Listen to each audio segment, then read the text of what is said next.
नमस्कार दोस्तों, आपके अपने चैनल अपना देश में आप सभी का हार्दिक स्वागत है। दोस्तों, अगर आप शिव जी के सच्चे भक्त हैं तो कमेंट में ज़रूर से लिखें ओम नमः शिवाय। दोस्तों, शिव जी की पूजा अलग-अलग तरीकों से की जाती है। सोमवार का जो व्रत होता है 3 तरीके से होता है। एक व्रत होता है कि सावन में शुरू होकर 16 सोमवार तक किया जाता है।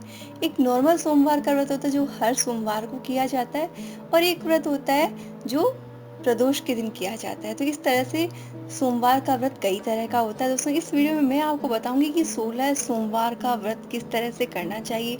और दोस्तों, 16 सोमवार से रिलेटेड बहुत से लोगों की बहुत ज़्यादा कन्फ्यूज़न रहते हैं। लेकिन दोस्तों, ये जो व्रत है इसमें कोई दो राय नहीं कि हर मनोकामना को पूर्ण करने वाला इसे माना गया है। मनोकामना पूर्ति करने वाला ये रामबाण उपाय इसको कहते हैं। दोस्तों, अगर कोई भी इंसान उसकी कोई भी इच्छा हो इस व्रत को करने से पूरी हो जाती है। इसीलिए उसे इस व्रत के लिए इतनी आस्था है, क्योंकि अगर कुंवारी लड़कियां जो है इस व्रत को करती है मनवांछित पति पाने के लिए तो उनकी मनोकामना जरूर से पूर्ण होती है। इसके साथ ही किसी को संतान सुख चाहिए, पति पत्नी के बीच अगर क्लेश हो, दूरी हो, या कोई इंसान बीमार हो, या उसके घर में कोई व्यक्ति बीमार हो, या इंसान जो है किसी बीमारी से त्रस्त हो, उससे छुटकारा पाना है, तो रीज़न चाहे जो भी हो, चाहे अपने खुद की बीमारी के लिए चाहे किसी और की, आप किसी भी इच्छा पूर्ति के लिए, धन प्राप्ति के लिए, जीवन की हर सुख के लिए 16 सोमवार का व्रत कर सकते हैं। लेकिन दोस्तों, 16 सोमवार का व्रत नॉर्मल व्रत से थोड़ा अलग होता है। इसके नियम जो है थोड़े कठिन होते हैं। दोस्तों, 16 सोमवार को क्या खाएं क्या नहीं खाएं, इससे रिलेटेड मैंने एक वीडियो शेयर किया जिसमें बहुत से लोगों ने बहुत सारे सवाल पूछे। उन्हीं सवालों को जवाब देने के लिए मैं ये वीडियो बना रही हूँ। दोस्तों, जैसे सबसे पहला सवाल तो ये आता है कि हम जॉब करते हैं और 16 सोमवार की जो पूजा होती है वो प्रदोष काल में होती है, तो हम व्रत कैसे करें, हम पूजा कैसे करें।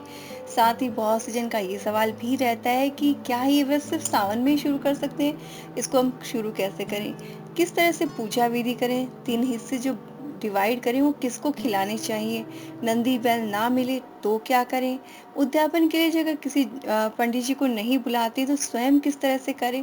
तो इन सभी सवालों के जवाब आपको इस वीडियो में मिल जाएंगे। तो दोस्तों, वीडियो आपने जरूर से देखना है और साथ ही अगर इन्फॉर्मेशन अच्छी लगे तो आप इसे अपने फ्रेंड सर्कल में जरूर से शेयर करें। साथ ही कुंवारी कन्याओं के साथ जरूर से शेयर करें ताकि वो सही विधि से व्रत करें और उन्हें अपने मन वांछित जो है वर की प्राप्ति हो सके। तो सबसे पहले तो जान लेते हैं कि इस व्रत को शुरू कब करना चाहिए। दोस्तों, इस व्रत को सावन में करना सबसे बेस्ट है, क्योंकि सावन से शुरू करने में तो कोई प्रॉब्लम ही नहीं, क्योंकि सावन भोलेनाथ का महीना माना गया है। लेकिन इसके अलावा आप चैत्र का महीना, वैशाख, कार्तिक या मार्गशीर्ष महीने में भी इसको शुरू कर सकते हैं। लेकिन किसी भी महीने से शुरू करें, उसके शुक्ल पक्ष के पहले सोमवार से आपने शुरू करना है। इस चीज़ का आपने ख्याल रखना है। अब बात कर लेते हैं पूजन सामग्री की।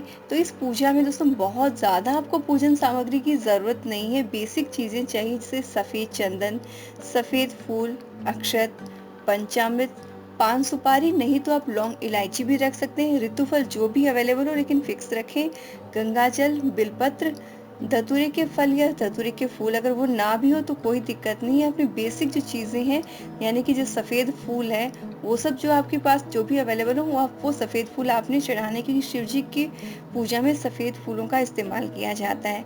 और दोस्तों, प्रसाद के लिए जो आपने जो प्रसाद फिक्स किया है वो प्रसाद तैयार करके आपने पूजा में रखना होता है। अब ये कन्फ्यूज़न आता है कि प्रसाद में क्या चढ़ाएँ?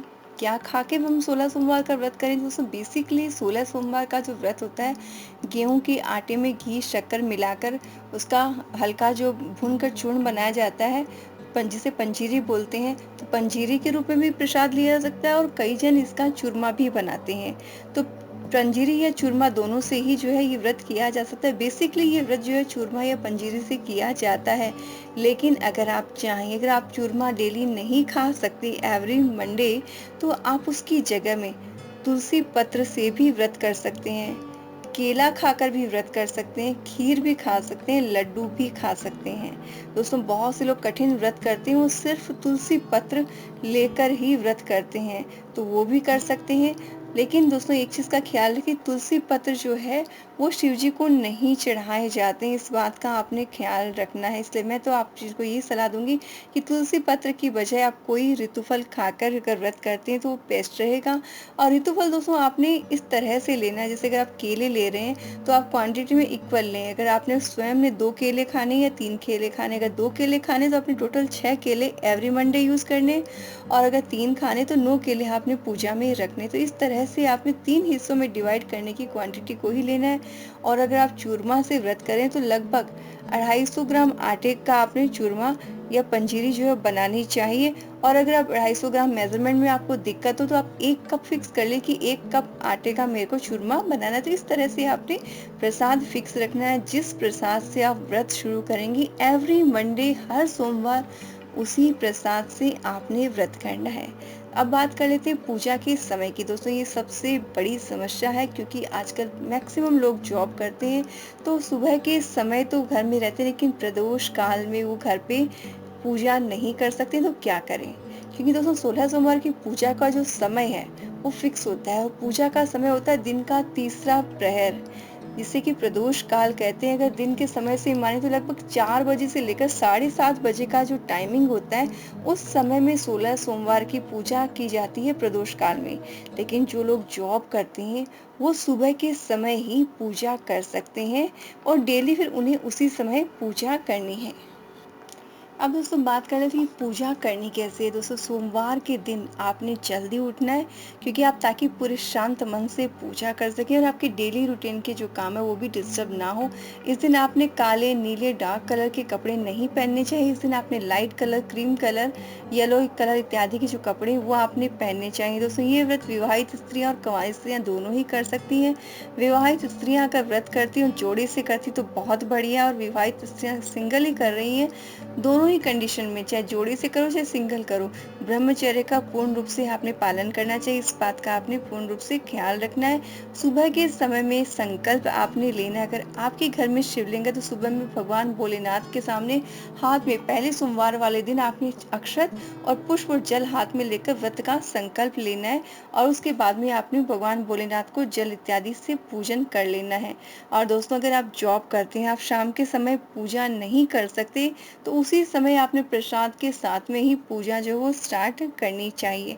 और दोस्तों कम से कम अगर आप डेली अगर हवन नहीं कर सकते तो गाय के कंडे पर कम से कम पहले दिन और अंतिम दिन, यानी शुरुआत वाले दिन और उद्यापन वाले दिन आपने हल्का सा छोटा सा हवन जरूर से करना चाहिए। हवन के लिए ज़्यादा कुछ नहीं, काले तिल और शुद्ध घी से भी आप हवन कर सकते हैं। आप किसी भी एक मंत्र की कम से कम 11, 21, 51, 108 आहुतियाँ देकर हवन जो पूर्ण कर सकते हैं। बहुत छोटे रूप में भी आप ये पूजा कर सकते हैं। और पूजा के लिए अगर आप सुबह में कर रहे हैं चाहे प्रदोष काल में, आपने जो है अपनी पूजन सामग्री की सारी चीज़ें तैयार कर लेनी है। भोलेनाथ पे सबसे पहले आपने गंगा जल या शुद्ध जल जो वो अर्पित करना है, फिर पंचामृत यानी दूध, दही, घी, शहद और चीनी ये सब अर्पित कर देना है। फिर शुद्ध जल अर्पित करके आपने स्नान करके शिवलिंग को साफ करके फिर आपने श्रृंगार करना होता है। सफ़ेद चंदन चढ़ाना है, अक्षत चढ़ाना है, पुष्प, सफ़ेद पुष्प जो वो चढ़ाने, ऋतुफल है वो चढ़ाने, और फिर आपने नैवेद्य का जो आपने जो भी प्रसाद के रूप में रखा है उसका भोग लगाना है। और दिए में आप हो सके दोस्तों तो शुद्ध घी का ही आपने दिया जलाना चाहिए, नहीं तो आप तिल के तेल का भी इस्तेमाल कर सकते हैं। धूप बत्ती जलाकर आपने ये सारी पूजा करनी है। पूजा करते समय कंटिन्यूअसली आपने ओम नमः शिवाय मंत्र का जो जाप है वो कंटिन्यू करते रहना है। नैवेद्य आदि अर्पित करने के बाद में दोस्तों आपने कथा सुननी है। 16 सोमवार व्रत की कथा सुनने के बाद में आपने आरती करनी है, और आरती करने के बाद में अगर आप दक्षिणा के लिए कुछ भी कॉइन कुछ भी चढ़ा सकते हैं। पूजा कंप्लीट तभी मानी जाती है जब उसमें दक्षिणा चढ़ा दी जाती है। उसके बाद में आपने क्षमा याचना जरूर से करनी चाहिए, और शिव जी की आधी परिक्रमा की जाती है। इस बात का आपने ख्याल रखना है दोस्तों। और जो आपने नैवेद्य लेके आए हैं, जो प्रसाद जिसे आप व्रत कर रहे हैं, उसके 3 हिस्से आपने करने होते हैं। दोस्तों कई जगह क्या होता है कि तीसरा हिस्सा तो हमें स्वयं खाना होता है, लेकिन 2 हिस्सों में थोड़ा कंफ्यूजन रहता है। पहली चीज़ कहीं कहीं ये बताया जाता है कि एक हिस्सा जो है वो आपने शिव जी को अर्पित कर देना है, दूसरा नंदी बैल को, और तीसरा स्वयं खा लेना है। लेकिन कहीं कहीं पे ऐसा विधान आता है कि एक हिस्सा ब्राह्मण के लिए होता है, वो ब्राह्मण को दे सकते हैं, नंदी बैल को दे सकते हैं, और चाहे तो आप गाय को खिला सकते हैं। दूसरा हिस्सा कंवारी कन्या या घर के सदस्यों के लिए, यानी कि आप किसी भी जन को वितरित कर सकते हैं। और तीसरा हिस्सा स्वयं को खाना होता है। लेकिन जो भी एक नियम आप पकड़ते हैं उसी को आपने फॉलो करना है, इस चीज़ का आपने ख्याल रखना है। और दोस्तों, इस व्रत में नमक नहीं खाया जाता, तो प्रसाद चूरमा बनाते वक्त भी आपने उसमें नमक का इस्तेमाल बिल्कुल भी नहीं करना है। और इस तरह से पूरे आपने 16 सोमवार कंप्लीट कर लेने हैं। उसके बीच में समस्या ये आती है, लेडीज लोगों को पीरियड्स आ जाए तो क्या करना है। दोस्तों, ये व्रत बीच में नहीं छोड़े जाते हैं। अगर कोई भी समस्या आती है तब भी आपने व्रत करना है। जी हाँ दोस्तों, आपने व्रत करना है। पूजा जो भी कोई इंसान घर में आपके पास अवेलेबल हो उससे आप पूजा करवा लें, लेकिन पूजा जो है वो सोमवार काउंट भी होगा और आपने व्रत भी करना है। इस व्रत को बीच में बिल्कुल भी नहीं छोड़ा जाता, इस चीज़ का आपने ख्याल रखना है।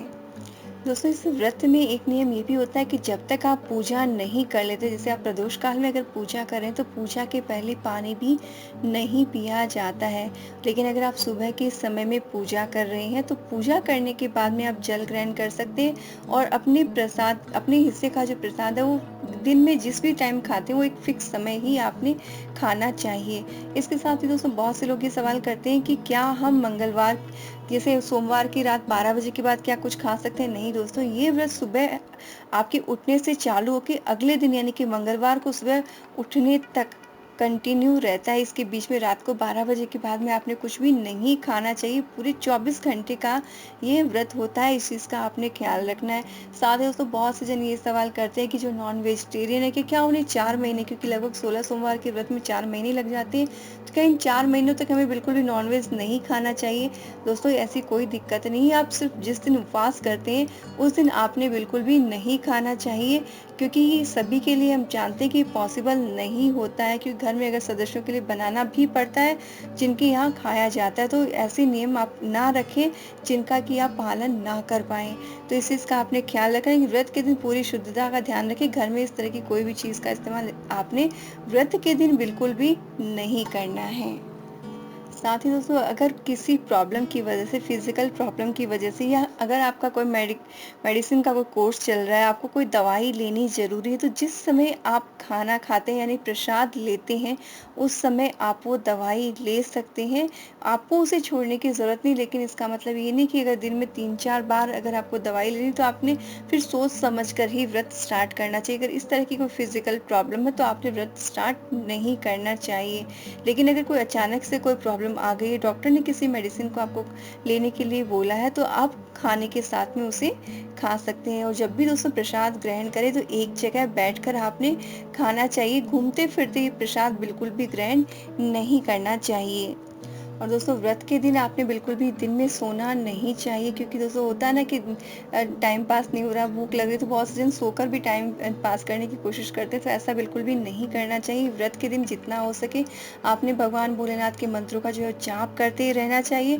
साथ ही इस दिन झूठ नहीं बोलना चाहिए। किसी तरह के मनसा वाचा कर्मणा से कोई भी गलत कार्य हमें बिल्कुल भी नहीं करना चाहिए। इस बात का पूरा ख्याल रखना चाहिए। व्रत शुरू करने से उद्यापन तक किसी दूसरे के घर का आपने अन्न ग्रहण नहीं करना है, इस बात का आपने ख्याल रखना है।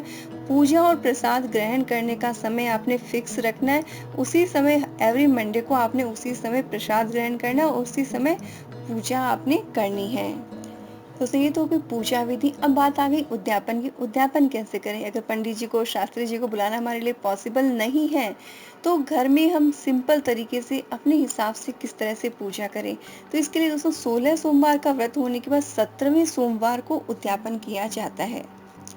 17वें सोमवार को जिस भी चीज़ का आपने प्रसाद लेकर पूजा व्रत नियम लिया है उसी चीज़ का आपने 3 हिस्से डिवाइड करने हैं। लेकिन जैसे आपने सवाया लेना है, यानी कि 250 ग्राम आटे का चूरमा से आपने लिया है, तो आपने 1.25 किलो या 5.25 सवा सेर या 5.25 किलो आटे का चूरमा बनाना चाहिए। जितनी आपकी जो मतलब खपत है, अगर बहुत ज़्यादा जन आपके परिवार में तो आप 5.25 किलो का चूरमा बनाएं, नहीं तो 1.25 सेर आटे का या 1.25 किलो आटे का आपने चूरमा प्रसाद के रूप में बनाना चाहिए। पूजा का समय जो आपका डेली का रहता है वही 17वें उद्यापन वाले दिन भी वही रहेगा। इस दिन हो सके तो नवग्रह की स्थापना आपने करनी चाहिए। एक सफ़ेद कपड़े पर 9 ढेरी चावल की स्थापित कर सकते हैं, नहीं तो 9 सुपारी रख कर भी आप नवग्रह को स्थापित कर सकते हैं। साथ ही इस दिन आपने कलश स्थापना ज़रूर से करनी चाहिए। जैसे हम नवरात्रि में कलश स्थापना करते हैं वैसे ही दोस्तों कलश स्थापना करनी चाहिए। पूरे विधि विधान से आपने पूजन इत्यादि करने के बाद में किसी ब्राह्मण को आप भोजन पे बुला सकते हैं। आप चाहें तो 17 ब्राह्मण भी वो भी बुला कर खिला सकते हैं, आपके ऊपर है। लेकिन अगर सिंपल तरीके से भी करते हैं तो आपने अपने अकॉर्डिंग कोई भी चीज़ सफ़ेद चीज़ों का इस दिन आपने दान ज़रूर से करना चाहिए। जब भी दोस्तों आप कोई भी हवन करें, उद्यापन करें तो दान ज़रूर से करना चाहिए। इसमें चावल है, सफ़ेद कपड़ा हुआ, दूध, दही, बर्फ़ी यानी कि सफ़ेद चीज़ों का, ऋतुफल का जो है आपने दान करना चाहिए। और हवन जो है वो ज़रूर से करना चाहिए। हवन चाहे तो आप खीर से करते हैं, जो भी आप प्रसाद बनाएं उससे भी आप हवन जो ज़रूर से आपको करना चाहिए। और हवन के लिए अगर पति पत्नी दोनों ने व्रत किया तो साथ में बैठ के पूजा करनी चाहिए। और पत्नी ने अकेले किया तब भी जोड़े से आपने बैठ के पूजा करनी चाहिए। और कुंवारी कन्या अगर व्रत करती है तो उसे अपनी माँ के पास साथ बैठकर इस हवन को पूर्ण करना चाहिए। तो दोस्तों ये है 16 सोमवार व्रत के बारे में पूर्ण जानकारी। हो सकता है दोस्तों कोई और भी आपके सवाल हो, अगर कोई भी और सवाल आपके मन में आ रहा हो तो आप बेफिक्र होकर कमेंट बॉक्स में पूछ सकते हैं। मैं जितना जल्दी हो सके उसका रिप्लाई देने की कोशिश करूंगी। दोस्तों चैनल से जुड़े रहें, चैनल को सब्सक्राइब कर लीजिए, घंटी के बटन को प्रेस कर दीजिए बिल्कुल निःशुल्क के साथ। दोस्तों घंटी के बटन को प्रेस करने से आपको आगे आने वाले वीडियोस की इन्फॉर्मेशन मिलती रहेगी, इसलिए घंटी के बटन को प्रेस करना बिल्कुल भी ना भूलें। और भगवान भोलेनाथ के अगर सच्चे भक्त हैं तो कमेंट में ज़रूर से लिखें ओम नमः शिवाय।